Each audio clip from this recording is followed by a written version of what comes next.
the energy is just electric, isn't it? Mm-hmm. We're 18 seasons in, and the Indian Premier League feels as captivating as ever. We're right there on the cusp of the playoffs. That really nail-biting stage, yeah, where legacies get made. Absolutely. And, the IPL, it's really more than just cricket now, isn't it? It's a huge economic force. It absolutely is. And that's what we're going to dive into today, just how big that force is. Specifically, how much the BCCI actually earns from every single IPL game. Exactly.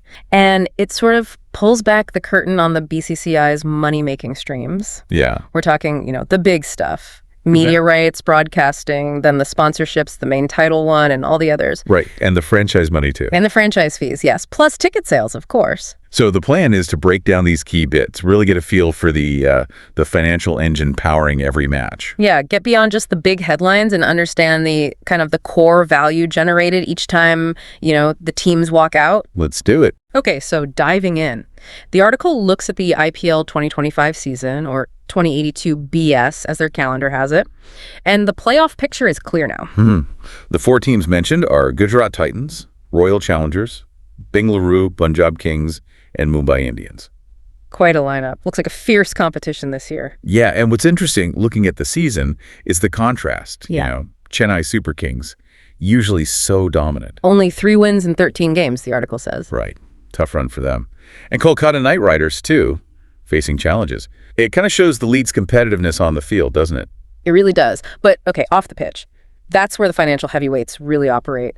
And it seems like the biggest chunk of change comes from broadcasting, right? Who gets to show the games? Precisely. Those media rights sales, that's the primary income source for the BCCI from the IPL, by far. Okay. The current deal, the one running 2023 to 2027, it's valued at a massive 48,390 crore Indian rupees. 48,390 crore. Right. Wow. Yeah. Remember, a crore is 10 million rupees. Mm-hmm. So we're talking, hundreds of billions of rupees over the 5 years. That's just an astonishing figure. And that's split between TV and digital. That's right. Disney Star got the television rights. That was 23,575 crore rupees. Okay.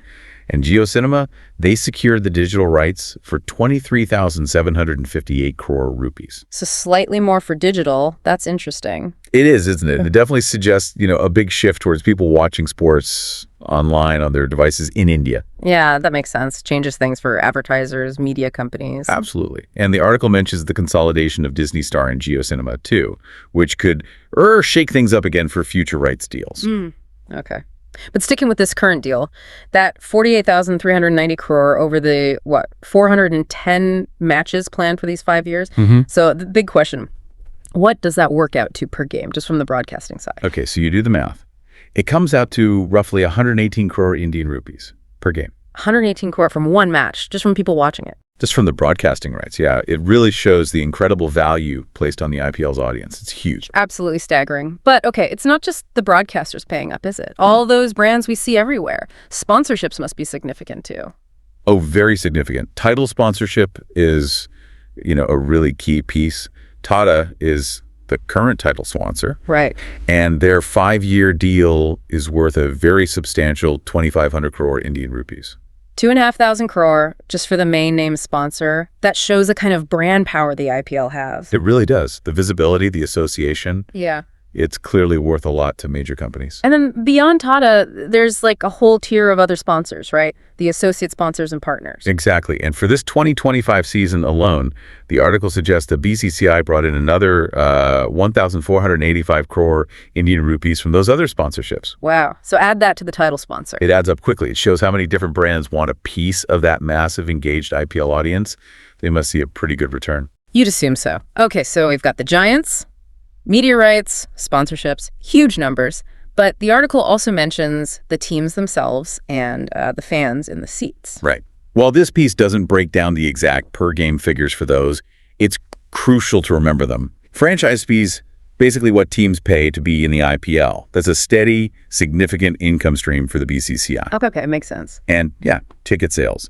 Millions of fans packing the stadiums. That generates substantial income, too. It all contributes to the pot and shows the league's broad appeal. Right. So if you try and bring it all together, the broadcasting, the title sponsor, the other sponsors, plus the franchise fees, the tickets, what's the sort of total estimated earning per game for the BCCI? Well, putting all those revenue streams into the mix, the article estimates that the BCCI earns somewhere in the range of 150 to 200 crore Indian rupees Per game. for a single IPL game. Yeah, it's a phenomenal amount of money. 150 to 200 crore. And just to give a little more context, the article mentions the BCCI's total income from the IPL back in 2023. That was 11,769 crore rupees in total. Oh. And they had a surplus, like profit, of 5,120 crore rupees from that. So these per game numbers fit into that larger, incredibly profitable picture. Wow. Okay, so if we boil it down, the key takeaway is really this. Every single IPL match is just this massive financial event for the BCCI, Absolutely. generating, let's say, 150 to 200 crore rupees each time. And the main engines driving that are the media rights and those big sponsorship deals. That's the core of it. And what's really striking, I think, is how this information gives you, the listener, a pretty quick but thorough insight into the sheer financial scale of the IPL. Yeah. It's maybe that aha moment about the huge business operation running underneath the sport that you enjoy watching. It really is. And it does make you think, doesn't it? When you hear figures like 150, 200 crore per game, what are the potential ripple effects of that kind of revenue? Good question. You know, for the future of cricket in India, maybe even globally, what kinds of investments could this fuel? Like grassroots development, better infrastructure, maybe even expanding the game somewhere new. It's pretty fascinating to think about where all that money could potentially go.